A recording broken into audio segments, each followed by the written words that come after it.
क्या आपने कभी सोचा है कि अगर किसी इंसान को भविष्य बदलने की शक्ति मिल जाए, सिर्फ एक विचार से?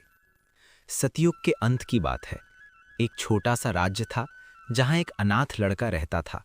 उसका नाम था अर्जित।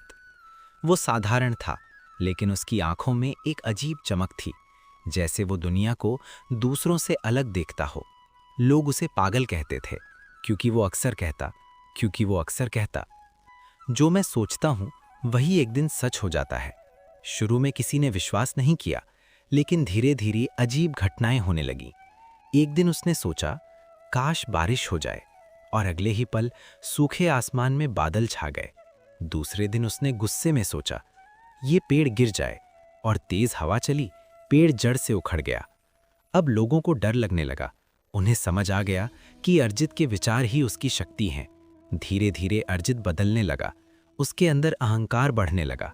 उसने सोचा, मैं इस पूरे राज्य का राजा बन सकता हूं। और अचानक राजा बीमार पड़ गया। राज्य में अराजकता फैल गई। अब अर्जित की एक सोच पूरी दुनिया को बदल रही थी। कोई उसे रोक नहीं पा रहा था। देवताओं तक में चिंता फैल गई। तब सभी ने एक ही नाम पुकारा, मां सरस्वती हमारी रक्षा करें। एक शांत रात, जब अर्जित अपनी शक्ति पर गर्व कर रहा था, अचानक एक मधुर वीणा की ध्वनि गूंजी।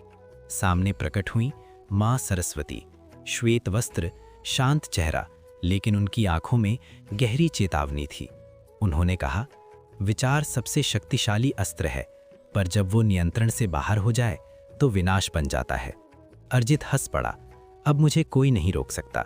तभी मां ने अपनी वीणा का एक सुर छेड़ा, और अचानक अर्जित के सारे विचार शून्य हो गए। वो कुछ सोच ही नहीं पा रहा था। उसकी शक्ति खत्म हो गई। वो घुटनों पर गिर पड़ा।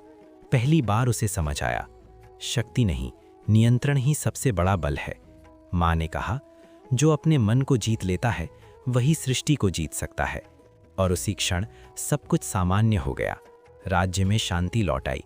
सीख, विचार, वाणी और शक्ति, ये तीनों वरदान हैं, लेकिन अगर इन पर नियंत्रण ना हो तो यही विनाश बन जाते हैं।